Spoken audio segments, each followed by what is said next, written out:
Hilchos Melochim Peridalad Halacha Tes. Kol Arugei HaMelech Memoinon LeMelech. Anyone who is killed by the king as because he was rebellious, their assets belong to the king. In all the kingdoms that he conquers, their assets of their king belong to the king. We go to the Peirush. As the Mishnah cites Sanhedrin 48b, Racham learned, those who are killed by the king because they rebelled against him, their assets belong to the king. So if he's killed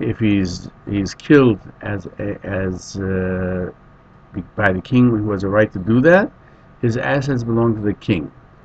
And those who are killed by Bezdin, the assets go to their heirs, their inheritors.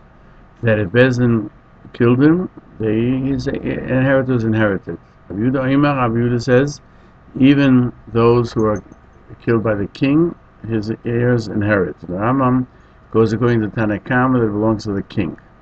The Radvaz brings other differences between those who are killed by the king to those who are killed by Bezdin. From Hilchos Yesodei by morning, call all those that are Rugi Malchus, even though the Melech had a right to kill them, the Torah gave him permission to do so. You do mourn for them, and you do not keep anything from them, and the assets of the king, and they are buried in their father's grave site.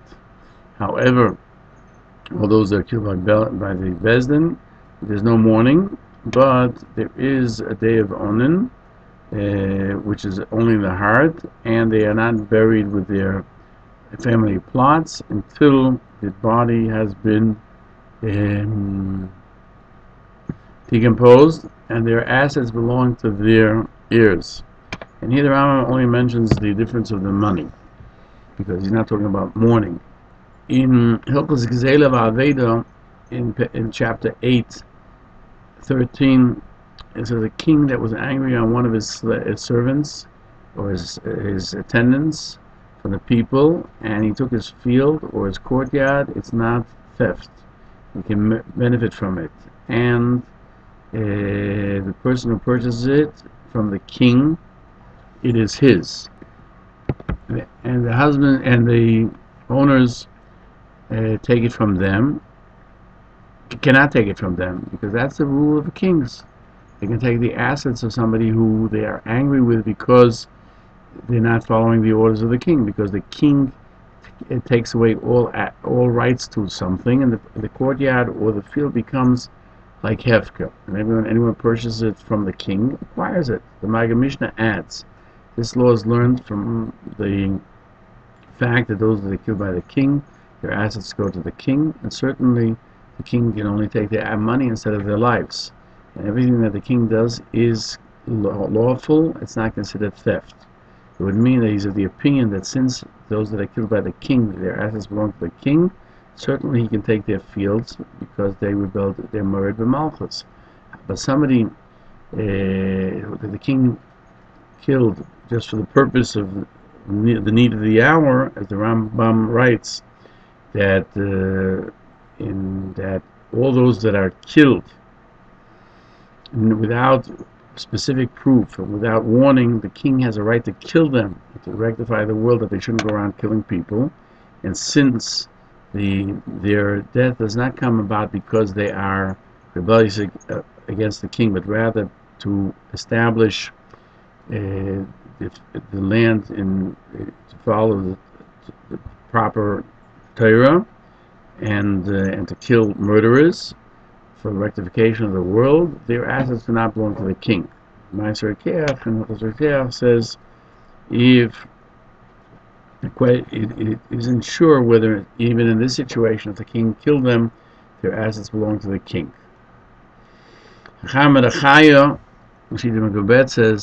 of the Baal Knesset Godol cites in Yerushalmi that explains the disagreement between Rabban and Rabbi Yehuda. Because the Mishnah cites that the Racham disagree with Rabbi Yehuda only when they rebel against the king. So the Sanhedrin obligated him death, since they are obligated to death because they went against the king, therefore their assets to the king. Views of the opinion that even if the king himself killed him for being rebellious, his assets belong to the king, and to the assets belong to the heirs, like others who Bezdin killed. Only somebody who was killed by the king without Sanhedrin, according to Yehuda, that his assets go to the king. But the Bavli doesn't mention this differentiation. Yehuda is of the opinion that always, if that the assets of the person who's killed belong to the heirs and never to the king. Yehuda Perla questions on the Megillah in Esther 8:1. It says that the king gave to Esther the house of Haman. And it says in Esther Ches Beis, and Esther placed Mordechai in the house. And now, since Haman was from Amalek, you have to destroy everything that he has. How could Esther receive the house of Haman and give it to Mordechai? You have to destroy that which belongs to Amalek. And the answer is that since the assets of somebody who rebels against the king, it goes to the king. When the king killed Haman, Achashverosh became the owner, and therefore they're not considered the assets of Amalek, and therefore it was permitted for Esther and Mordechai to acquire that. And he explains, therefore it continues on to say, they hung Haman only after Haman was killed, was hung, because he was considered somebody who went against the king. His assets were to the king. Therefore, Esther could receive from Achashverosh the household of Haman and give it over to Mordechai. But Perla questions from Sanhedrin 48 that only by Jewish kings is the law that the assets belong to the king. And he continues to ask from different places that it seems the assets of somebody who rebels against a non-Jewish king would also, the king would take his assets. And he brings the Shita Megubetzes, the name of the Meiri, that only if he rebels against the kingdom, the assets of the king. But if he's killed by the king for other reasons, even according to Chacham, his assets do not belong to the king. Since Haman was not a Moered Malchus, even according to the Chachamim, his assets do not belong to the king. If that's the case, the question is, how could Esther take the household of Haman? Chidah cites that the Marit and the Tshuva, it was questions whether a king acquires right away the assets, or he has to have them, he has to show it belongs to him. The difference would be money that it belongs to others. Meaning, if the king hasn't acquired them, what happens to that money? So he is of the opinion that the king does not receive those assets until he makes an acquisition to acquire them. The Chidah is a question if that's true by other nations or not. In the Tshuvas Rajba, he cites from the Radbaz that it's obvious to him that those who are killed by non-Jewish kings, the assets of the king, and so would seem that Maram al-Sheikh also says so. Rambam continues, in all the kingdoms that he conquers, the assets of the king belong to the king. The rest of the spoils of war that they acquire, they take them. They place it before the king. He takes half. The Roish first, and the other the other half. They divide it up amongst all the members of the army, together with the people who were the suppliers, who are the backup to watch over all their assets and their food, etc. Even the ones who went to war and those who sat back receive equal portions. Shenema, as we find Shmuel Aleph, the portion of the one who goes down to actually wage war, that they divide it up equally.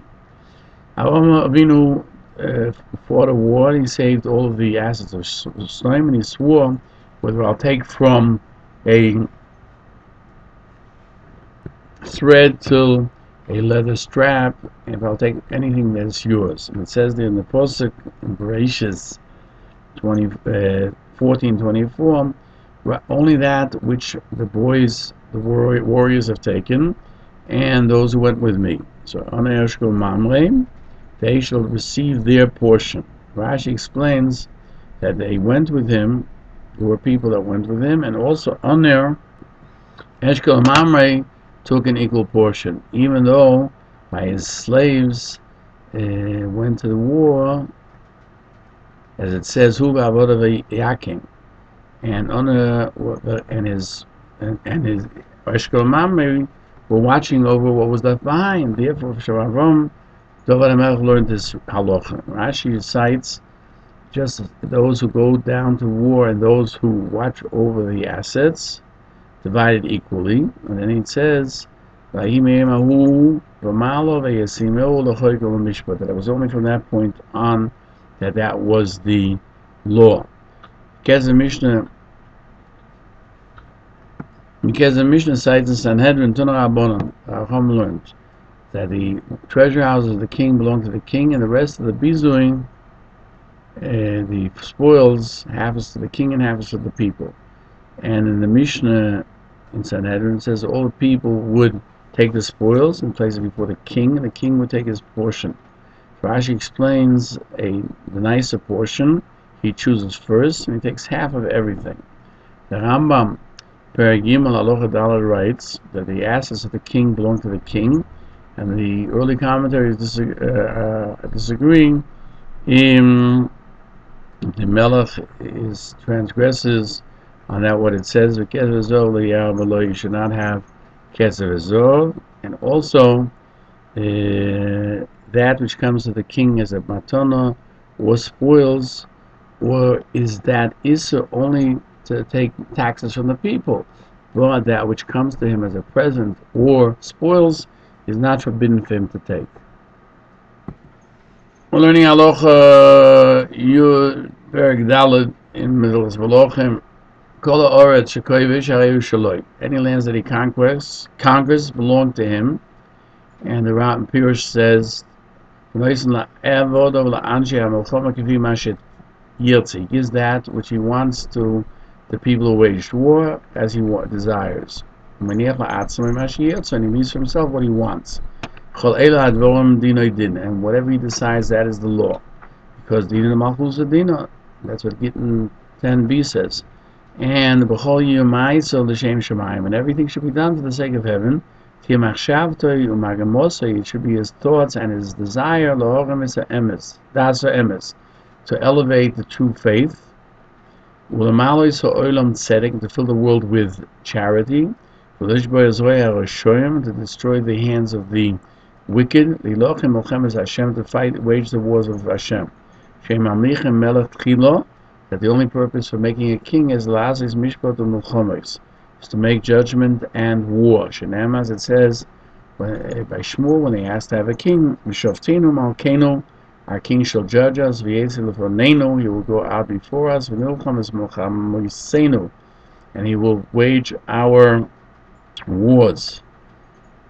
The going Moshe Leib Shocher questions Yisrael weren't correct when they asked it. How does the Rambam quote that as the source? And the answer is that the Rambam's opinion is that what they asked not correctly was that they didn't want Shmuel any longer, not because they didn't want to keep the mitzvah, but the actual request of the king for a king is not considered incorrect, even though they did not have the proper intent. Therefore, you can learn from them the laws of kingdom. The it discusses if Keser Torah goes by inheritance, and he points out that you don't establish a king only to do judgment and war. When Shlomo HaMelech became king, he prayed. And we find this in Melochim Aleph 3:9. You shall give to your slave. You pray to Hashem, please give to your slave a heart which hears judgment, to understand the difference between good and bad, because who can judge your heavy nation? And he brings psukim and words of Chazal, which teach us the main objective of a king is to judge. And questions, since Kesef Torah does not go over with inheritance, how does the ability to judge go over to the king with inheritance? How does his children get the king's right to judge? If the Torah doesn't go over with inheritance, he doesn't answer. But he brings from the Ran that there are two ways to judge in Torah. One is that which is unequivocal, that are given over only to Bez and Sanhedrin, Godol, and there's those judgments which you need for the moment to direct the world. That's the laws of the king. The Shoftim that stood before the king came into being, who had this power, and he brings proof that the main kingdom of the main purpose of the kingship of the king is to judge, even though he also has the added objective of waging war in times when it was necessary.